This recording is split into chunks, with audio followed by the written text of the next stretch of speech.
everybody, and welcome back to my second interview of the day. I'm here now with Rachel Ho. Rachel, can you start us off by telling us what you swim and where you're from? I swim backstroke, and I am from the lovely West Lafayette, Indiana.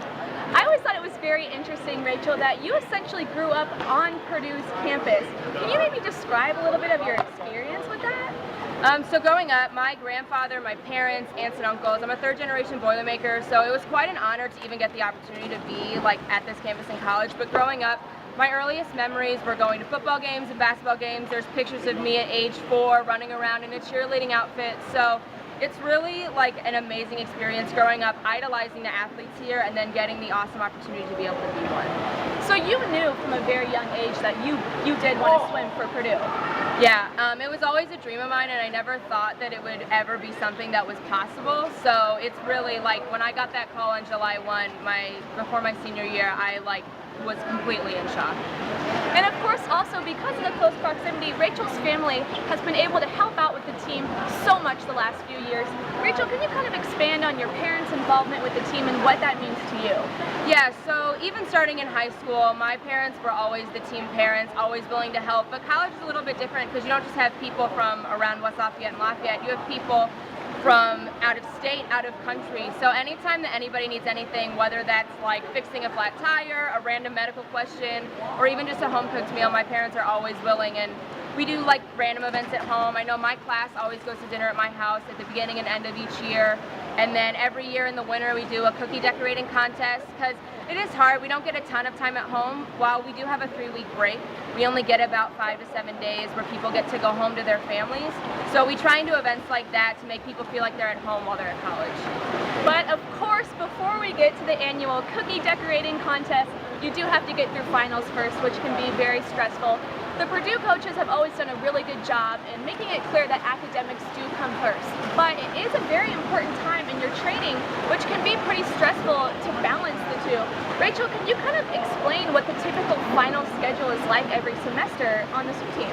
So most people have their average 4 to 5 classes and typically a final in each one. So obviously we have no control over when our final schedule is, but there is 2 practices offered every single day during finals week, and we're expected to go to 8 workouts. Now academics do come first, so if you happen to have 6 classes and 6 finals, you make what you can make. But like Ali said, this is a really important time in our training, and while technically we don't have to be here, every other Big Ten and Division I university is still getting in the time in the pool. So while it may be hard and stressful getting everything in, it is important and it's essential to our training. And on top of that, I think personally, getting some time away from studying is good. So it's nice to have that exercise, even though the training is really hard and it's a stressful time. It's good to get a mental break and get away from things. And of course, following finals week is also winter training, and I know the Purdue team is staying on campus this year. You guys are not traveling.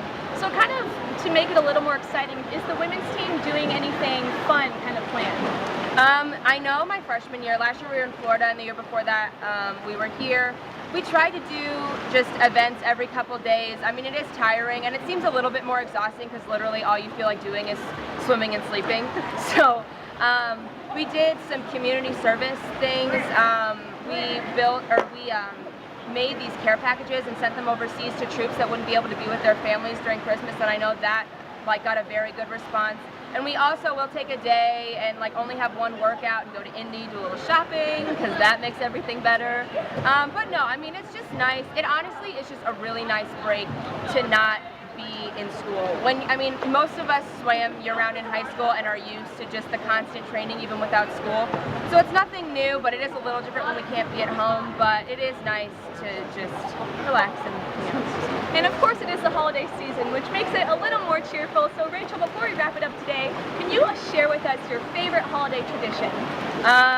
Every year, our friends own a Christmas tree farm, so every year, a couple weeks before Thanksgiving, we go pick out our tree, and then we go and actually get to cut it down and bring it home. I know, around here, most people just go to a lot that already has pre-cut trees, but it's kind of fun to bring the tree home ourselves, and we always put Christmas Vacation, that's my mom's favorite movie, put that movie on and decorate the tree, and so that's kind of my favorite thing about Christmas.